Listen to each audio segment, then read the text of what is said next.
আমি এখন যমুনা নদীর পাশে, বিশাল একটা নদী দেখতে পাচ্ছেন, কি সুন্দর একটা নদী। আর আমার মাথার উপরে একটা গাছ, গাছের ছায়াটাতে আশ্রয় নেওয়া যায়। প্রচণ্ড রোদ, দেখেন কি সুন্দর গাছের নিচের পরিবেশটা। আর আমার ঠিক পিছনেই বিশাল যমুনা নদী, অনেক বড় যমুনা নদী। এটা হচ্ছে আপনার জামালপুর। তো এই দূরে একজন হচ্ছে মাছ ধরছে, এক চাচা, অনেক বড় নদীতে। প্রচুর ঢেউ হচ্ছে নদীতে এখন। অনেক সুন্দর একটা পরিবেশ, দেখেন কত বড় নদীটা, অনেক বড় নদী। এটা হচ্ছে যমুনা নদী। এটা খানপাড়াতে। রোদের আলোতে আমি ক্যামেরার দিকে তাকাইতেও পারছি না, প্রচণ্ড রোদের তাপ। তো খুব ভালো লাগছে নদীর পার। আমাদের বাড়ি পাবনা ঈশ্বরদীতে, আমাদের বাড়ির পাশে হচ্ছে পদ্মা নদী, অনেক বড়, হাডিং ব্রিজের নিচে।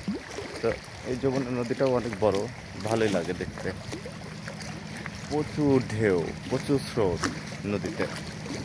আর এই আমার ঠিক পাশে হচ্ছে এই গ্রাম। এই গ্রামগুলোতেও পানি উঠে, যখন বন্যা হয় তখন পানি উঠে। দেখেন কত বড় নদী, খুব সুন্দর, ভালো লাগে এই দৃশ্যগুলো দেখতে। আমরা যা ঢাকাতে থাকি এগুলো তো পরিবেশ পাই না, খুব কম। তো ভালোই লাগছে। কি করেন, কাজ করছেন? এই যে দেখছেন, অনেক বড় নদী। এদিকে মনে হয় হচ্ছে সরি, এই যে এদিকে বগুড়া থেকে অনেক মানুষ আসে, যেমন নদীপথে মালপত্র নিয়ে। তো কি করছেন? আপনার বাড়ি কোনটা?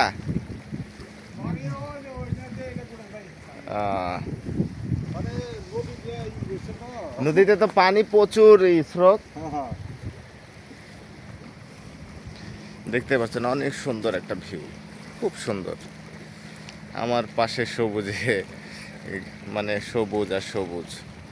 আপনার দেখছেন কত বড় একটা এরিয়া, বিশাল একটা নদী, বিশাল, অনেক বড়। রোদ, এমন রোদ ক্যামেরার দিকে তাকাতেই পারছি না। তো এই গ্রামের সবাই হচ্ছে খুব আমাকে হচ্ছে ভালোবাসে, সবাই চিনে। আমার ডিউটির ক্ষেত্রে এখানে আমার আসা হয়, প্রত্যেক মাসে 2-1 বার আসতে হয়। তো আসলে যে এই ভিডিওগুলো আপনাদের মাধ্যমে শেয়ার করি। আমার ম্যাক্সিমাম ভিডিও তো আপনারা জানেনই জামালপুরের। আমি জামালপুরে আসলে ভিডিও বেশি করে নিয়ে যাই, কারণ ঢাকাতে আর গাড়ি ঘোড়া ছাড়া তার কিছু নাই। দেখতে পাচ্ছেন কত সুন্দর এই যে বাঁশেরই, ভালো লাগে। আচ্ছা ঠিক আছে, সবাই ভালো থাকবেন। আসসালামু আলাইকুম।